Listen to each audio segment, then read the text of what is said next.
अब हमें यह जानना है, हमारे सवाल ये हैं कि साहब आप ये रोज इंटरव्यू देके झूठ क्यों बोल रहे हो, किसको बचा रहे हो? नंबर एक, आप 2014 से 17 तक क्या चर्चा करते थे एप्स्टीन के साथ, जो हमें मालूम है वो हमने बता दिया। नंबर दो, किसके बिहाफ पे करते थे, किसका प्रतिनिधित्व कर रहे थे, सरकार का, थिंक टैंक का या प्राइवेट सिटीजन? तीनों ही मामलों में आप फंसते हो। फिर भी बताना तो पड़ेगा, आज नहीं तो कल, क्योंकि हम तो और कुछ लाएंगे।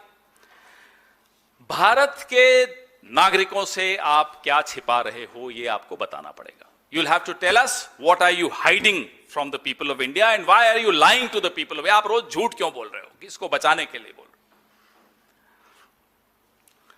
हमने फिर अभी पूछा था, लेकिन मैं फिर पूछना चाहता हूं ताकि रिकॉर्ड पे ये सवाल रहे कि ऐसा क्यों है नरेंद्र मोदी के प्रधानमंत्री बनने के कुछ दिनों बाद ही इन मुलाकातों का सिलसिला शुरू हुआ एप्स्टीन और हरदीप पुरी के बीच। अब आगे के लिए मैं कुछ कई चीजें छोड़ूंगा, लेकिन कुछ इशारे भी करूंगा।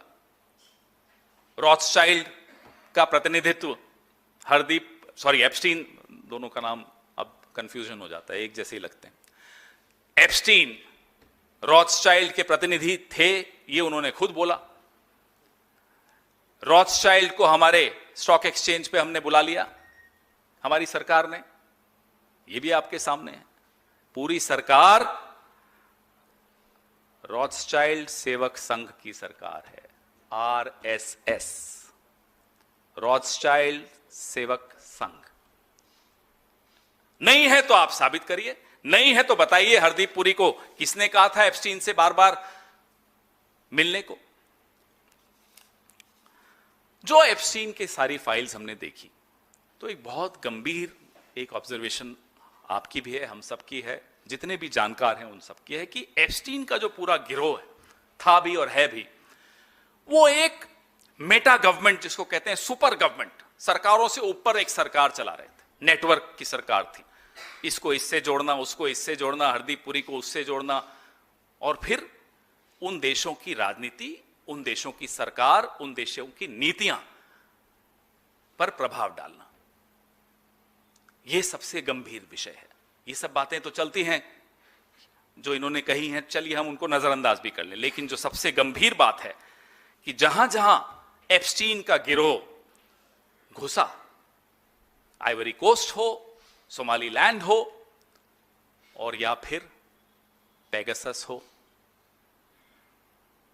पूरे देश का, उन तमाम देशों का जो डिफेंस आर्किटेक्चर वो बदल जाता है। हमारे देश का भी बदला, उस देश का सर्वेलेंस आर्किटेक्चर बदल जाता है, हमारे देश का भी बदला। इसलिए हम ये बार बार सवाल पूछते हैं।